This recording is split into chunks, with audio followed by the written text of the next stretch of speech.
Hello बच्चों, कैसे हो। आशा करता हूँ आप सभी स्वस्थ होंगे। आज की इस वीडियो में आप सभी का स्वागत है। प्यारे बच्चों, इससे पहले हमने अध्याय 6 त्रिभुज और उसके गुण को पूरा कंप्लीट पढ़ा दिया है। और उसके बाद इससे पहले जो एक वीडियो बनाई है हमने, जो आज का टॉपिक है यह त्रिभुजों की सर्वांग क्षमता। तो सर्वांग क्षमता के ऊपर हमने एक बिल्कुल कंप्लीट वीडियो बनाई हुई है, उसे आप जरूर देख लेना। उसी के आधार पर यह आज की प्रश्नावली है, प्रश्नावली 7.1। फिर भी हम मोटा मोटा आपको जरूर बताएंगे और इस प्रश्नावली के सभी प्रश्नों को हल करेंगे। वीडियो को पूरी देखना, प्रश्नावली बहुत अच्छी है, यह आपकी पूरी कंप्लीट समझ में आ जाएगी। आइए देखिए प्रश्न नंबर 1। निम्न कथनों को पूरा कीजिए। निम्न कथनों को पूरा कीजिए। दो रेखाखंडों नहीं है, सॉरी, रेखाखंड है। दो रेखाखंड सर्वांगसम होते हैं यदि। अब हमने इससे पहली वीडियो में सर्वांगसम बताया था। क्या होता है सर्वांगसम?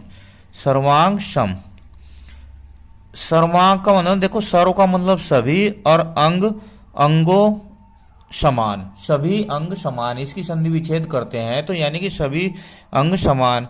तो हमने इससे पिछली वीडियो में आपको बताया था कि सर्वांग क्षमता क्या होती है। किसी भी आकृति को उसके ऊपर रख दो, अगर वह उसे पूरी तरह ढक लेती है तो वह उसके सर्वांगसम है, नहीं तो नहीं है। कैसे? जैसे मान लो ये त्रिभुज है। क्या है? ये दो त्रिभुज हैं और ये दो त्रिभुज एक दूसरे को पूरी तरह ढक लेते हैं। देखो, ये पूरी तरह ढक रहे हैं तो इसका मतलब क्या होगा कि इसके जो कोण हैं त्रिभुज के दोनों के वे भी बराबर है और जो त्रिभुज की भुजाएं हैं वे भी बराबर है, तभी तो ये ढक रहे हैं। तो ये दोनों त्रिभुज सर्वांगसम त्रिभुज कहलाएंगे और इनके इस गुण को सर्वांग क्षमता कहते हैं। तो जब दो रेखाखंड सर्वांगसम होंगे तो उनकी माप भी क्या होगी? बराबर होगी, समान होगी। तो हम लिखेंगे उनकी लंबाई, यहाँ आ जाएगा उनकी लंबाई समान है। क्या लिख देंगे यहाँ पर? उनकी लंबाई समान है, तभी वे सर्वांगसम होते हैं। दो सर्वांगसम कोणों में से एक की माप 70 है, दूसरे कोण की माप क्या होगी? अब कोणों की सर्वांग क्षमता में भी यही है कि अगर दोनों कोणों की माप बराबर है तो वे दोनों कोण सर्वांगसम होंगे, नहीं तो नहीं होंगे। अब एक की तो 70 अंश दी है, कितनी दी है? 70, तो दूसरे की भी 70 अंश ही होगी। ठीक है। नंबर सी, जब हम कोण ए बराबर कोण बी लिखते हैं हमारा वास्तव में अर्थ होता है। कहाँ लिखते हैं हम कोण ए बराबर कोण बी? इसका मतलब दोनों कोणों की जो माप है वो बराबर है। जैसे ये 70 था, ये भी 70 है, तो अगर हमें लिखना होता तो ये कोण बराबर लिखते हैं हम। तो इसका मतलब ये है कि कोण ए की जो माप है कोण बी के बराबर है, और जब इनकी माप बराबर है तो इन्हें हम सर्वांगसम भी लिख सकते हैं। इन्हें हम कोण ए सर्वांगसम कोण बी भी लिख सकते हैं। आइए इसके बाद प्रश्न नंबर 2 को हल करते हैं। प्रश्न नंबर 2, वास्तविक जीवन में से संबंधित सर्वांगसम आकारों के 2 उदाहरण दीजिए। अब आप सोचिए मेरे साथ कि क्या क्या चीजें सर्वांगसम हो सकती है, बताओ, सोचो, फिर मैं बताता हूं आपको क्या क्या हो सकती है सर्वांगसम। देखिए, ये सर्वांगसम है ना। अगर हम इसके ऊपर इसे रख देते हैं, पूरा ढक देता है, सेम साइज के हैं, सेम ही आकार के हैं, तो यहां लिख देते हैं सिक्के। सिक्के भी हो जाएंगे। इसके बाद ये देखिए नोट, ये भी तो एक जैसे हैं, सेम, तो नोट भी हो जाएंगे ना। इसके बाद और क्या हो सकता है, सोचो। 2 ही पूछे हैं पर हम और भी लिख देते हैं। बिस्कुट, बिस्कुट भी तो होते हैं एक जैसे ही, बिस्कुट भी होते हैं। चूड़ियाँ भी एक जैसी होती है ना, चूड़ियाँ भी एक जैसी। पेन भी हमारे कुछ एक जैसे ही होते हैं, लगभग समान। और देखिए अगर ये माचिस को देखते हैं तो ये भी एक जैसे ही होती है, एक दूसरे के ऊपर रखते हैं ढक देगी। तो हमें लिखने दे कितने, 2। तो सिक्के लिख दिया, नोट लिख दिया, बिस्कुट, और हम चूड़ियाँ भी लिख सकते हैं, छल्ले भी लिख सकते हैं, वे भी एक जैसे ही होते हैं। और लूडो की गिट्टी भी लिख सकते हैं हम, और टिकट भी लिख सकते हैं, जो डाक टिकट होते हैं वे भी एक जैसे ही होते हैं। समझ गए बच्चों? ठीक है। अब इसके बाद प्रश्न नंबर 3 को हल करते हैं। देखो प्रश्न नंबर 3, यदि सुमेलन ए बी सी, क्या है, सुमेलन को बोलते हैं कोरस्पोंडेंस। ए बी सी ये सुमेलन का संकेत है। एफ ई डी के अंतर्गत त्रिभुज ए बी सी सर्वांगसम त्रिभुज एफ ई डी, तो त्रिभुजों के सभी संगत सर्वांगसम भागों को लिखिए। देखिए कितना अच्छा प्रश्न है ये। अब इसे हम अपनी इन आकृतियों के द्वारा ही बनाएंगे। ठीक है। अब देखो मैं पहले इन 2 त्रिभुजों को बना देता हूं। सेम त्रिभुज है ये बच्चों, ये सेम त्रिभुज है। तो उसने भी कहा है कि 2 त्रिभुज सेम है, सर्वांगसम है, उनके आधार पर आप उनके संगत भागों के नाम लिखिए। अब देखो एक त्रिभुज क्या कहा उसने, कौन सी कही है, एक त्रिभुज ए बी सी। तो यहां लिखता हूं मैं ए बी सी। ठीक है। और दूसरी त्रिभुज क्या कहा ना, एफ ई डी। ये 2 त्रिभुजें हमने ले ली, त्रिभुज ए बी सी और त्रिभुज एफ ई डी। अब ये बताइए बच्चों, जब मैं इस त्रिभुज को इसके ऊपर रखता हूं, जब मैं इसको इसके ऊपर रखता हूं, तो अब आप देख रहे होंगे कि जो इसका F था वो A को ढक रहा है, और जो यहां पर इसका ये E था वो B को ढक रहा है, और D किसे ढक रहा है, C को। ये जो इसके शीर्ष है, A तो ढक दिया F ने, B ढक दिया C ने, और C ढक दिया D ने। बताओ ढक दिया या नहीं ढक दिया? ठीक है। तो इसके आधार पर उन्होंने कहा है कि इनके संगत भागों को लिखिए। अब जब ये इसे पूरी तरह ढक लेती है तो इसके जो शीर्ष हैं ए बी सी के शीर्ष इस क्रम में पढ़ेंगे। देखो किस क्रम में पढ़ेंगे कि ए तो सुमेलन हो जाएगा एफ के, हो जाएगा ना, ए एफ के, बी हो जाएगा किसके बच्चों, बताओ बी कहाँ आया, सी बी आया है ई के नीचे, किसके, ई के। और सी हो जाएगा डी। तो ये इस प्रकार हो जाएंगे। अब हमें 6 समानताएं इसमें मिलेगी, हमें 6 समानताएं। कौन कौन सी, 6 भुजाएं, 6 कोण, 6 समानताएं मिलेगी हमें। अब देखो सबसे पहले हम कोण देख लेते हैं। संगत, यहां लिखेंगे संगत कोण, संगत कोण। अब संगत कोण कौन कौन से होंगे, देखो कोण ए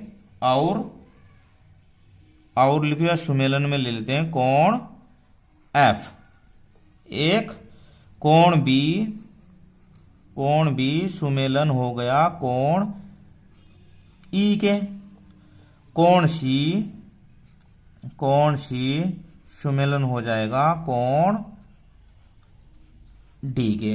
तो 3 तो हमें कोण प्राप्त हो जाएंगे संगत कोण, और 3 संगत भुजाएं कौन कौन सी हो जाएगी, देखो संगत भुजाएं, देखो ध्यान से संगत भुजाएं। तो भुजा ए बी ले लो पहले, भुजा ए बी, इसके सुमेलन में कौन आएगी, ए बी आएगी एफ ई, क्या आएगी, एफ ई। दूसरी बी सी ले लेते हैं, बी सी, इसके सुमेलन में कौन आएगी बताओ, ई डी, कौन सी आएगी, ई डी। और तीसरी सी ए सुमेलन में कौन सी आएगी, सी ए की आएगी डी एफ। ये इसके सुमेलन में आएंगे। ये सर्वांग समभाग हो गए। प्रश्न आपकी समझ में आ गया होगा अच्छी तरह से। देखो, जब हमने इन त्रिभुजों को इनके ऊपर रखा तो ये स्थितियां प्राप्त हुई कि कोण ए को ढक दिया एफ ने, तो इसके बराबर ये है, इसके बराबर ये है। इस तरह इस प्रश्न का हल हो गया। अब प्रश्न नंबर 4 को हल करते हैं। प्रश्न नंबर 4, यदि त्रिभुज डी ई एफ सर्वांग सम है त्रिभुज बी सी ए के, तो त्रिभुज बी सी ए के उन भागों को लिखिए जो निम्न के संगत होंगे। निम्न के संगत होंगे, सुमेलित होंगे, समान होंगे। ठीक है। अब देखिए, त्रिभुज क्या दिया, डी ई एफ। तो अगर हम यहां डी लिखते हैं, यहां ई लिखते हैं, यहां एफ लिखते हैं, ठीक है। दूसरी त्रिभुज दी है बी सी ए, तो बी यहां लिखेंगे, सी हम यहां लिखेंगे और ए यहां लिखेंगे। इसे हम ए बी सी नहीं लिखेंगे। क्यों नहीं लिखेंगे? क्योंकि यहां पर ई है, तो जो इसके बीच में है वही हमें यहां पर भी लेना है। ठीक है। अब ये दो त्रिभुज हो गए जैसे हमने प्रश्न नंबर 3 किया, ये भी सेम ऐसे ही है। अब देखिए, उसने कहा बी सी के उन भागों को लिखिए, तो हम डी ई एफ को इसके ऊपर रखते हैं। रख दिया हमने। तो अब देखो, वही स्थिति आ गई, तो बी की जगह क्या आएगा, डी। सुमेलन क्या होगा, संगत भाग क्या होगा इसका, देखो, त्रिभुज डी ई एफ सर्वांग सम है त्रिभुज बी सी ए के, तब डी सुमेलित होगा बी पर, होगा ना। दूसरा ई का किसके साथ सुमेलित होगा, बताओ, सी के साथ। और एफ किसके साथ होगा, ए के साथ। और ऐसे ही कोण, ये तो शीर्ष हो गए, कोण भी ऐसे ही होंगे, कोण डी और कोण बी। अब इस प्रकार जो संगत भाग होंगे, इस प्रकार संगत भाग